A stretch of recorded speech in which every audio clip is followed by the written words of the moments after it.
Hello my beautiful soul. आज हम check करेंगे, हमारे 2 पार्ट तो हो गए हैं हीलिंग प्रोसेस के।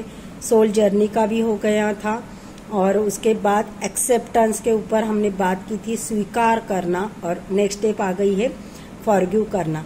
बहुत सारे लोगों का यही सवाल हो जाता है कि अरे बाप रे, जिन लोगों ने हमें धोखा दिया, जिन लोगों ने हमारे साथ बदसलूकी की, हमें तकलीफ दी, जिनकी वजह से हमें फाइनेंशियल लॉस हो गया, जिनकी वजह से बहुत सारे चीजें जो है वो गलत हमारे साथ हो गई, तो ऐसे सारे लोगों को माफ करना है क्या? और इतना इजी रहता है क्या? बिल्कुल भी इजी नहीं रहता है। I can agree.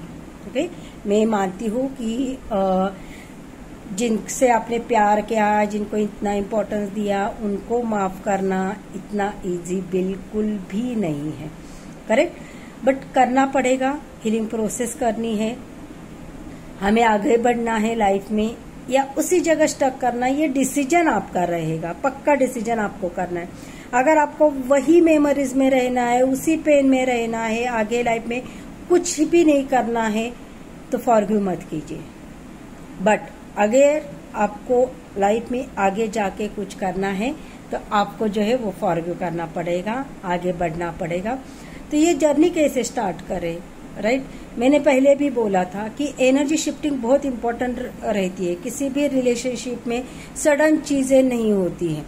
ठीक है, फाइनेंशियल लॉस का ये किया तो ठीक है कि वो सडन हो जाता है, बहुत टाइम जो है हमें वो रेड फ्लैग नहीं मिलता है। बट ये प्रॉपरली जो है वो हीलिंग प्रोसेस जो है वो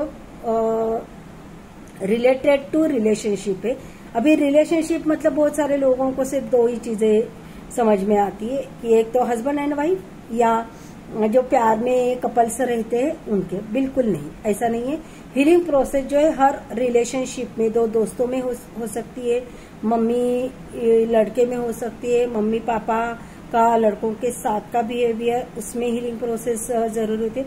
मतलब कोई भी रिलेशनशिप आप उठा के ले लोगे, उसमें हीलिंग लगेगा ही लगेगा, क्योंकि बहुत सारे जो है रिलेशनशिप जो है वो बहुत, आजकल तो बहुत ज्यादा ये हो गया कि कंफ्यूज रिलेशनशिप है, क्लैरिटी नहीं है, बहुत ज्यादा टाइम जो है रिलेशनशिप में क्लोजर नहीं मिलता है, इस वजह से सामने वाला इंसान जो है वो वैसा ही बैठा हुआ रहता है।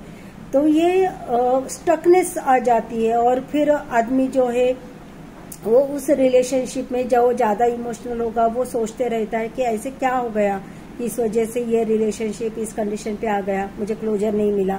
राइट, तो मैंने जैसे पहले बोला था, एनर्जी शिफ्ट करनी पड़ेगी।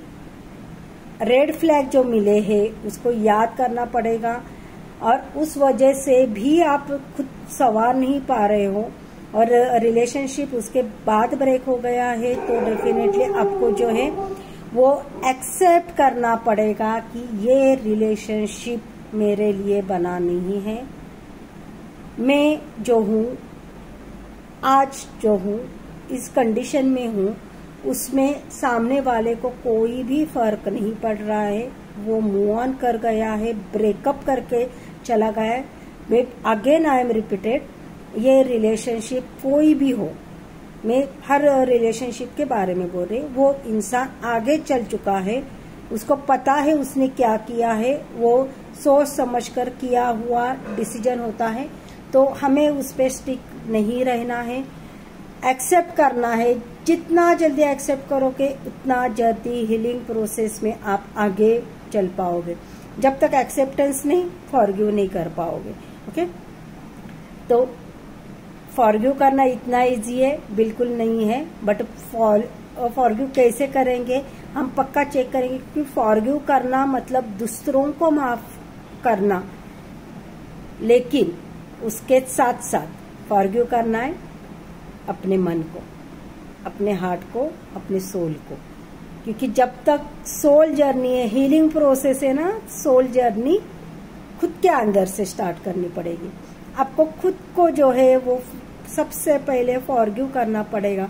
और आप खुद को कब फॉरगिव कर पाओगे? जब सामने वाले को कि ठीक है, उसने जो किया है वो उसका कर्मा था, उसका डिसीजन था, मुझे जो करना है, मुझे मेरे सोल को माफ करना है। मैंने जो टाइम स्पेंड किया है, मैंने जो डिवोशन किया है, उसके लिए मुझे खुद को माफ करना पड़ेगा, क्योंकि जब तक हम माफ नहीं करेंगे हमारी जर्नी आगे नहीं बढ़ पाएगी।